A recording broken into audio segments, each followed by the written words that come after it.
Assalamualaikum warahmatullahi wabarakatuh. Kita akan membicarakan tentang tabir surya.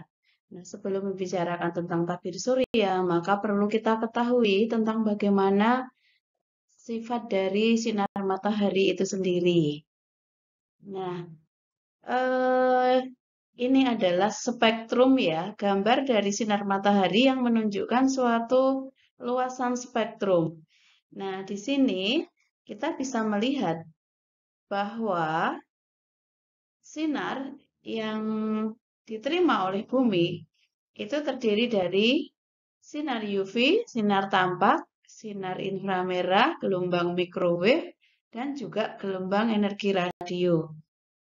Nah, semakin ke kanan, maka ini tingkat energinya semakin kecil. Sedangkan semakin ke kiri, ini tingkat energinya semakin banyak, semakin besar.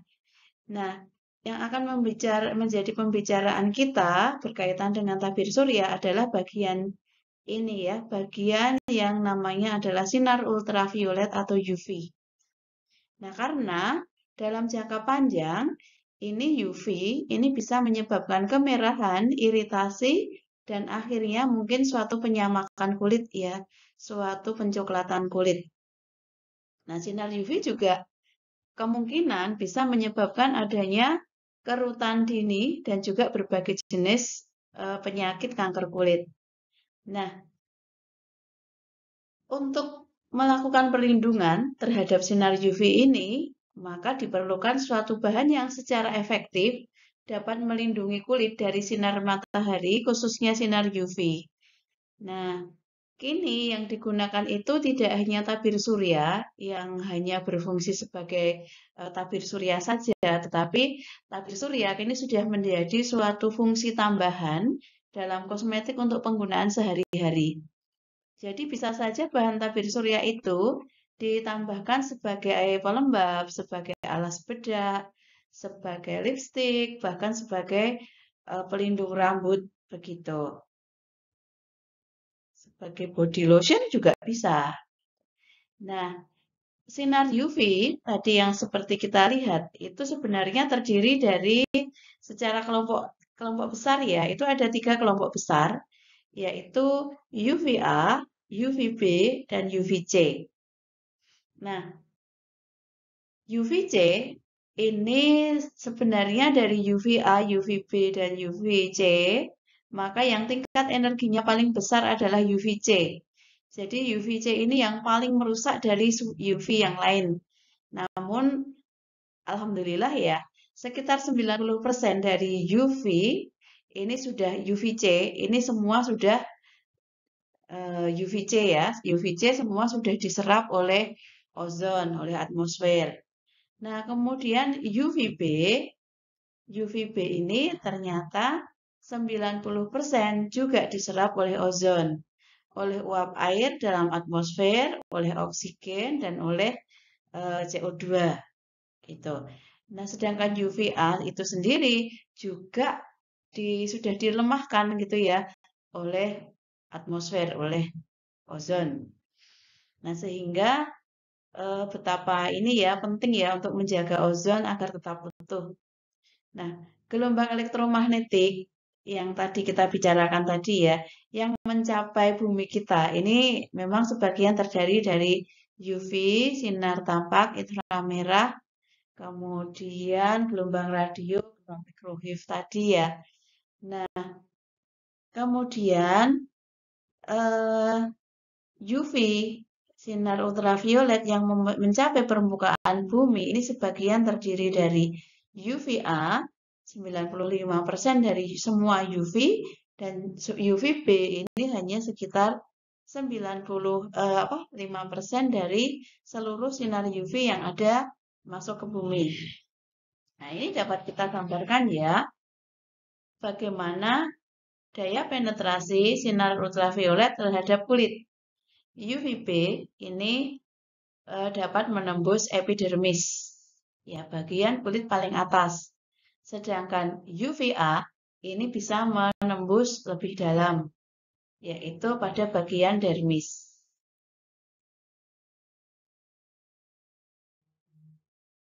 Nah, semakin pendek panjang gelombangnya atau lambdanya, semakin bahaya radiasi UV-nya.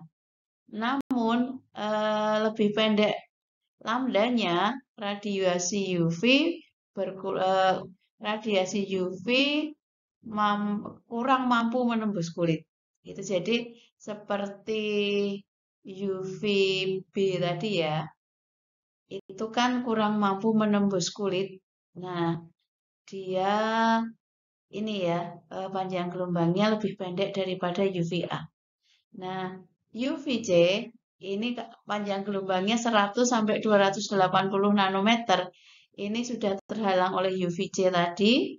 Kemudian UVB ada di kisaran 280 sampai 320 nanometer. UVB tadi hanya menembus bagian dermis ya, superficial ya. UVB ini penyebab utama kulit terbakar, yaitu kerusakan kulit akut yang ditandai dengan suatu kemerahan, suatu radang ya, radang ringan, kemerahan, dan juga iritasi gitu. Nah, selain itu telah diidentifikasi bahwa UVB ini adalah merupakan faktor dari perkembangan kanker kulit. Nah, akibat langsung dari UVB adalah kemerahan dan penebalan kulit subkutan, yaitu reaksi pertahanan tubuh untuk mengurangi efek ultraviolet B pada epidermis itu sendiri. Nah, jadi ini ya, kulit karena paparan UVB, dia juga akan mengalami pembentukan proteksi sendiri gitu ya. Kulit akan menebal. Jadi ini upaya supaya radiasi UVB tadi ini tidak masuk lebih dalam. Supaya kerusakan kulit juga tidak terjadi semakin besar. Nah, kemerahan dan nyeri potensial mereda dalam waktu yang relatif singkat. Ini akibat UV tadi ya, akibat UVB. Namun, kerusakan akan terakumulasi seiring waktu dan ini mengarah ke pembentukan berbagai jenis kanker kulit. Selain itu, UVB juga berkontribusi terhadap photoaging, kerusakan kulit akibat cahaya, dan juga tanning atau pencoklatan. Nah, selain itu juga UVB ternyata memiliki efek imunosupresif gitu. Nah, namun demikian, ada keuntungan dari UVB, yaitu digunakan sebagai sumber energi untuk membentukkan vitamin di kulit, yaitu vitamin D. Sebagaimana kita ketahui bahwa vitamin D ini kan diperlukan untuk sintesis tulang gitu ya. Kemudian juga untuk daya imunitas gitu. Nah, ini sangat membantu sekali sehingga orang-orang di daerah tropis itu sedikit yang kekurangan atau defisiensi vitamin D. Dan juga tidak perlu suplementasi vitamin D karena memang sudah terbentuk secara alami. Nah, intensitas UVB ini bervariasi menurut musim, lokasi, kemudian waktu hari ini, waktu pada saat kapan gitu ya. Nah, misalnya diambil contoh, jumlah UVB paling signifikan dialami di Amerika adalah jam 10 pagi sampai jam 4 sore selama akhir musim semi dan awal musim panas. Nah, di jam tersebut, ini intensitas UV paling kuat. Nah, ini akan berbeda pada jam yang sama ketika musim dingin masuk. Begitu. Nah, beda juga nanti ketika jam 8 pagi, begitu ya. Nah, itu kalau di tempat yang subtropis gitu ya. Nah, kalau di Indonesia yang tropis, nah kemungkinan juga lebih dari ini ya durasinya ya. Baik, kita melanjutkan. Sinar UV bisa membakar dan merusak kulit sepanjang tahun, terutama di dataran tinggi dan reflektif permukaan seperti salju atau es. Jadi kalau ada es gitu ya atau salju, sinar UV yang menabrak gitu ya, itu akan dipancarkan begitu. Sehingga intensitas sumber UV itu juga semakin kuat. Sehingga di daerah bersalju ataupun di daerah yang ada es gitu ya, daerah subtropis di musim yang seperti itu, proteksi terhadap sumber sinar matahari, sumber sinar UV itu juga tetap harus dilakukan proteksi begitu. Nah, sinar UVB tidak dapat menembus kaca secara signifikan. Nah, tapi kalau kaca aman ya, jadi tidak diteruskan gitu.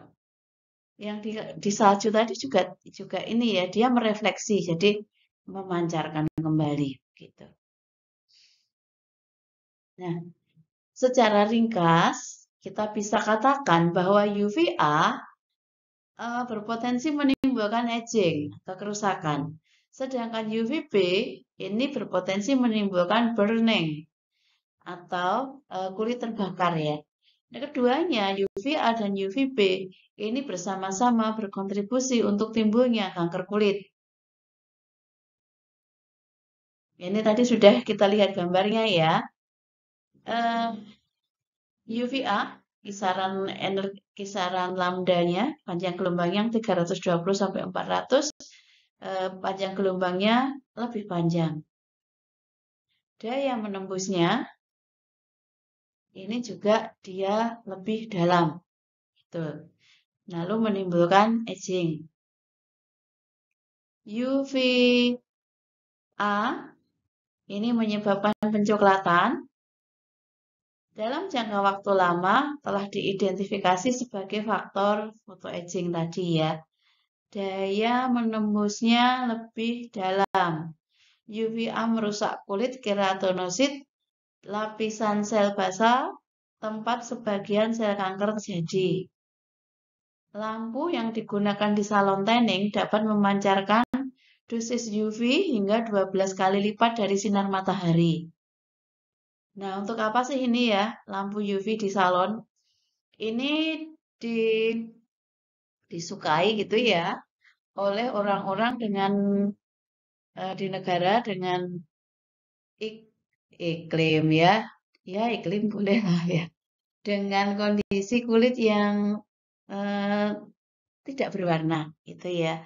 Kalau kulitnya orang Asia itu kan ini ya, ya kuning sampai coklat gitu ya. Orang Indonesia termasuk yang berkulit coklat. Nah, orang-orang yang berkulit tidak berwarna, orang Eropa gitu ya, orang Amerika gitu, ini menghendaki kulitnya supaya lebih coklat. Nah, selain dari pertimbangan estetis, itu juga mereka untuk perlindungan proteksi. Jadi kalau kulit itu warnanya coklat gitu ya, nanti sumber sinar UV dan sumber sinar UVA, UVB tadi akan terhalang akan terproteksi untuk bisa masuk ke lapisan kulit yang lebih dalam, begitu. Jadi dapat fungsi keduanya gitu ya. Nah, radiasi UVA ini mempertahankan tingkat energi yang sama sepanjang hari, efeknya sama di pagi hari dengan di sore hari. Beda dengan UVB tadi ya. Nah, yang untuk pembentukan vitamin D tadi adalah UVB gitu. Nah, UVA dapat menembus kaca. Nah, ini sehingga walaupun di dalam ruangan tabir surya ini tetap diperlukan gitu ya. Nah, sehingga untuk tabir surya itu sebenarnya tidak hanya berspektrum untuk UVB saja, tetapi harus berspektrum untuk UVA sekaligus UVB.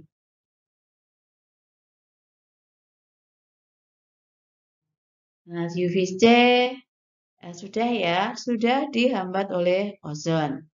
Nah, sekarang kita akan membicarakan tadi ya tentang proteksi terhadap sinar matahari yang bisa merusak.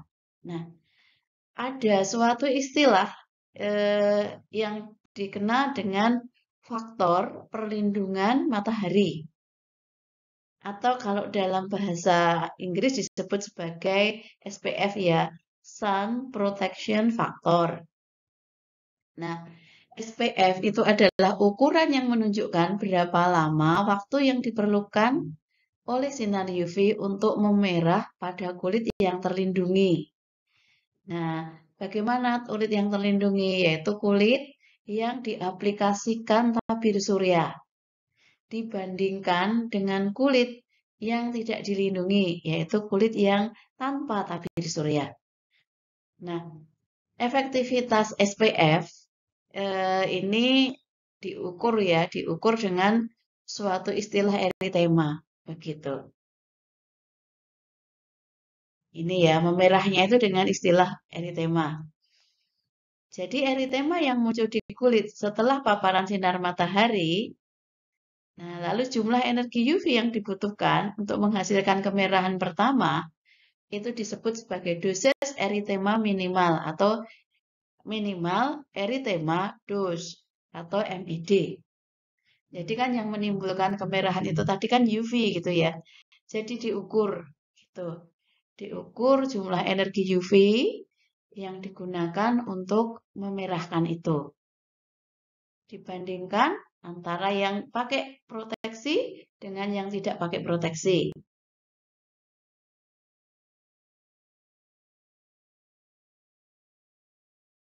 Nah, definisinya SPF adalah radiasi UV, berapa besarnya radiasi UV yang menghasilkan ini eritema pertama kali pada kulit yang terlindungi tabir surya dengan aplikasi luasan 1 cm menggunakan 2 mg produk tabir surya. Jadi aplikasi 2 mg per cm luasan. Dibagi radiasi yang menghasilkan kemerahan pada kulit yang tidak dilindungi. Nah, di sini tentunya kalau eh, produk tersebut mempunyai daya perlindungan, maka tentunya radiasi yang diperlukan untuk menimbulkan kemerahan yang sama itu pasti lebih besar pada sediaan yang diberi tabir surya, gitu ya. Gitu. Jadi dimisalkan jika sumber radiasi UV-nya sama, misalnya yang berasal dari sumber sinar lampu UV gitu ya, maka untuk menimbulkan kemerahan yang sama itu akan lebih lama pada kulit yang diberi aplikasi sediaan tabir surya. Misalnya seseorang yang biasanya akan mulai terbakar 10 menit secara teoritis gitu ya, memiliki perlindungan matahari selama 150 menit dengan tabir surya yang memiliki SPF 15. Ya, itu. Jadi 15 kali lebih lama untuk terpapar pada sumber UV yang sama. Gitu ya. Nah, tetapi ini adalah tinjauan teori. Begitu. Kenapa kok ini tinjauan teoritis? Karena pada kenyataannya ketika menggunakan tabir surya itu mungkin dari jumlah ini ya, dari jumlah juga mungkin nggak persis 2 mg. Terus kemudian aktivitas ya, aktivitas manusia nanti ada gesekan dengan pakaian, gesekan kulit dengan kulit, kemudian gesekan dengan udara, ada penguapan gitu ya. Nah sehingga jumlah 2 mg per cm luas tadi ini pun kan bisa tidak ini ya, tidak seperti yang diminta ini ya ketentuannya. Terus juga nanti ada faktor degradasi, faktor terkikis gitu ya sediaannya sehingga memang tidak teoritis seperti itu. Nah, nilai SPF ini ditentukan dengan pengujian terhadap proteksi sengatan matahari UV gitu ya, yang diukur adalah UVB. Jadi nilai SPF itu mengacu pada pengukuran UVB. Begitu.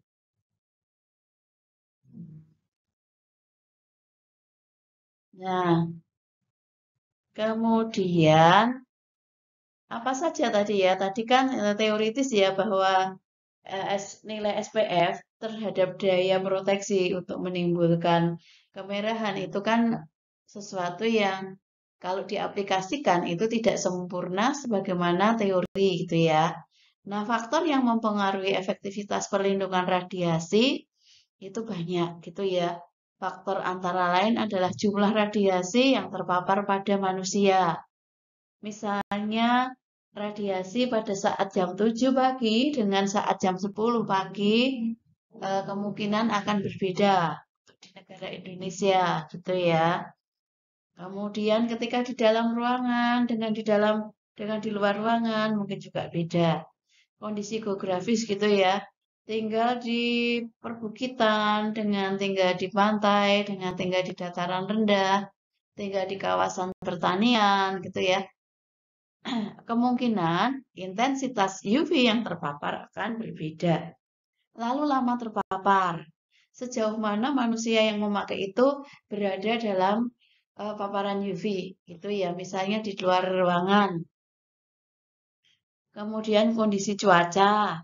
Kemudian eh, pelindung fisik gitu ya. Misalnya menggunakan payung, menggunakan kerudung, menggunakan topi.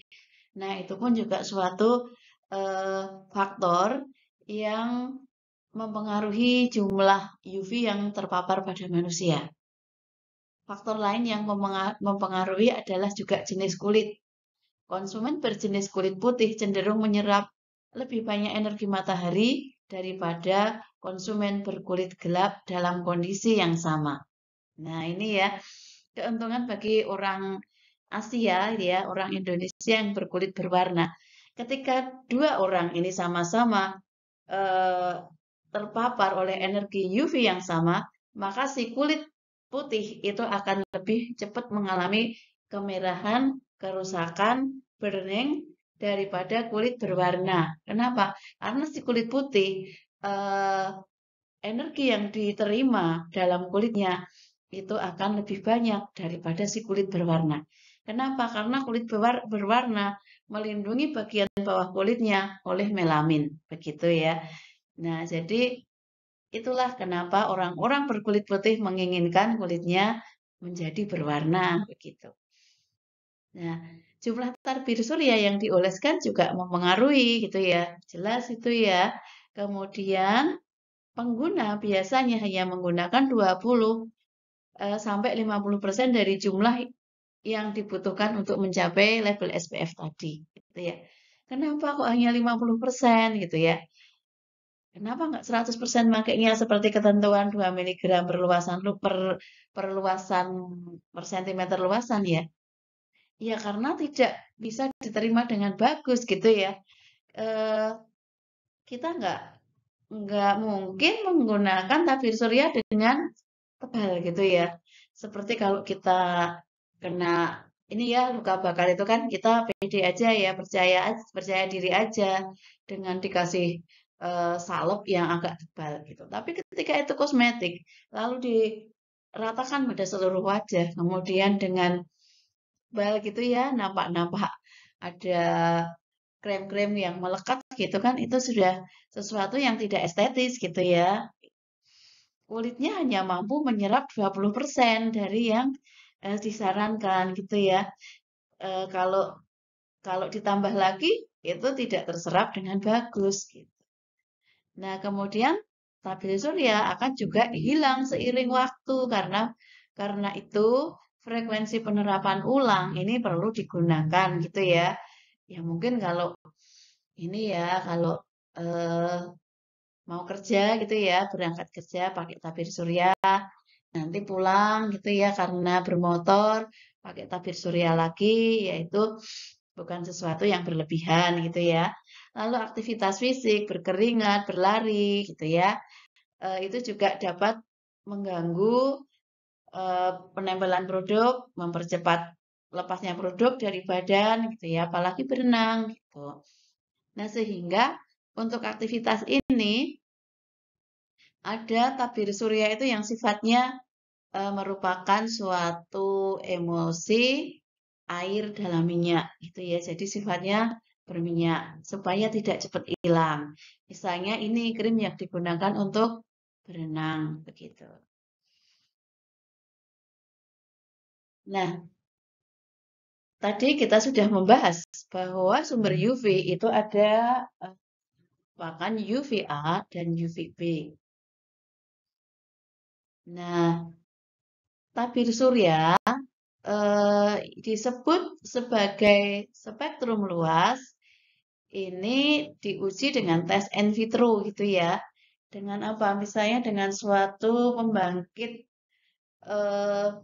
bangkit energi ultraviolet ya. Lampu ultraviolet panjang gelombang tertentu bisa juga pakai spektrofotometri, cara in vitro seperti itu. Nah, bahwa hasil uji in vitro dengan jumlah tadi ya, 2 mg per luasan, per cm luasan, jika SPF itu 15 gitu ya, faktor proteksinya adalah 15, maka akan mampu menyaring 93% dari sinar UV. Nah, untuk SPF 30 dari hasil in vitro, uji in vitro, ternyata melindungi terhadap sinar UV itu 97%. Yang SPF 50 akan melindungi 98%. Begitu. Jadi bukan terus SPF 30 kemudian daya perlindungannya menjadi 186 gitu ya. Tidak seperti itu gitu. Nah, tabir surya yang memenuhi standar FDA ini dapat digunakan untuk spektrum UVA dan UVB. Ini boleh diberi label spektrum luas. Studi telah menunjukkan bahwa produk itu berspektrum luas dengan SPF 15 atau lebih ini dapat menurunkan kanker kulit dan penuaan dini kulit bila digunakan dengan tindakan perlindungan lain, misalnya menggunakan pakaian pelindung. Kemudian tabir surya dengan spektrum luas SPF 15 atau lebih tinggi, ini menurut FDA, ini boleh mencantumkan label menurunkan risiko kanker kulit dan penuaan dini yang disebabkan oleh matahari. Boleh menuliskan label seperti itu pada kemasannya. Itu ya.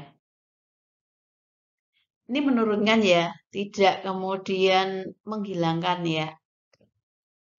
Nah, pernyataan peringatan itu berbunyi menghabiskan waktu di bawah sinar matahari meningkatkan risiko kanker kulit dan penuaan dini. Nah, itu juga harus ditulis ya.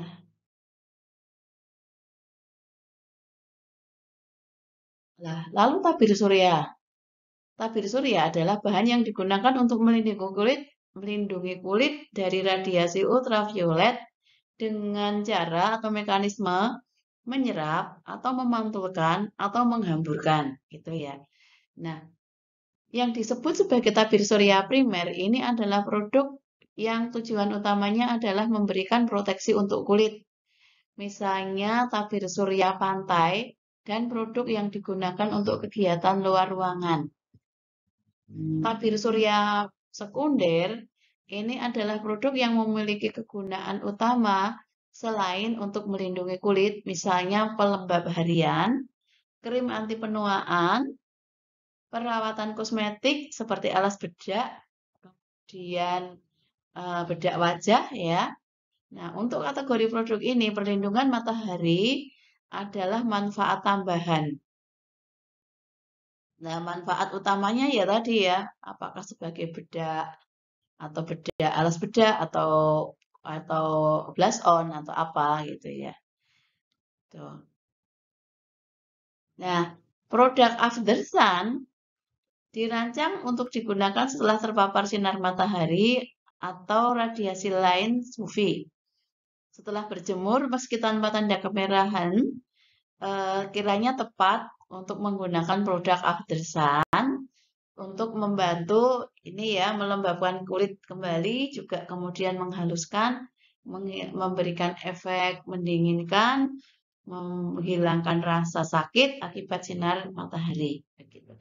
Nah, besok pada pembelajaran selanjutnya kita juga akan membicarakan tentang produk after sun. Nah, karakter tabir surya itu idealnya seperti apa gitu ya. Nah, ya harus memberikan proteksi terhadap UVA dan UVB begitu. Nah, beberapa, tidak semua ya, beberapa eh, tabir surya itu ditambahkan bahan tanning dan anti air. Nah, untuk apa? Kalau tanning ngerti ya tadi ya, supaya terjadi dalam kurun waktu yang panjang gitu terjadi suatu pencoklatan kulit. Kalau anti air seperti tadi, ketika berenang tidak hilang, ketika membasuh wajah tidak hilang, ketika kena keringat tidak segera hilang gitu ya. Namun ini tidak semua gitu ya, tidak semua memiliki efek seperti ini. Tergantung bahan kimia kosmetik yang ditambahkan. Tidak membahayakan secara dermatologis, misalnya tidak mengiritasi, tidak membuat sensitif yang merugikan. Efektif mengabsorpsi sinar radiasi eritomogenik, sinar yang membuat eritema. Kemudian tadi ya UVB ya, tidak bersifat fotolabil, yaitu sifat yang mampu mengabsorpsi radiasi eritemogenik, tidak mengalami perubahan kimia yang dapat mengurangi kemampuan sebagai tabir surya, sehingga mampu mengubah menjadi senyawa lain yang merugikan. Nah, zatnya ini juga harus tidak bahaya, kemudian mampu mengatasi ini ya, menyerap radiasi eritemogenik. Waktu pengeringan dan penyerapan itu cepat setelah diaplikasikan. Jadi segera menyatu terserap kulit. Kemudian tidak menguap dan memiliki karakteristik kelarutan yang sesuai. Kemudian sifat lain tidak terdekomposisi oleh kelembapan keringat dan oleh sebab lain. Sifat yang lain adalah dapat diterima oleh konsumen sebagai tabir surya, harus tidak menimbulkan bau yang tidak sedap, tidak lengket, tidak menodai kulit dan pakaian. Ya, jadi dapat diterima baik oleh konsumen. Kemudian teksturnya juga baik ya, secara fisik tidak lengket gitu ya, tidak terlalu licin. Ini ya, lama dipakai ya. Terus juga mudah juga dibersihkan ketika sudah selesai pemakaian. Lalu ramah pengguna untuk mendorong aplikasi yang sering dan memberikan perlindungan yang andal. Jadi tadi berangkat kerja eh, dipakai ya, habis sholat mau keluar beli makanan dipakai, nanti mau pulang itu juga memakai tabir surya lagi. Nah itu hendaknya tetap aman. Nah, demikian untuk karakteristik tabir surya. Semoga menjadi ilmu yang bermanfaat. Wassalamualaikum warahmatullahi wabarakatuh.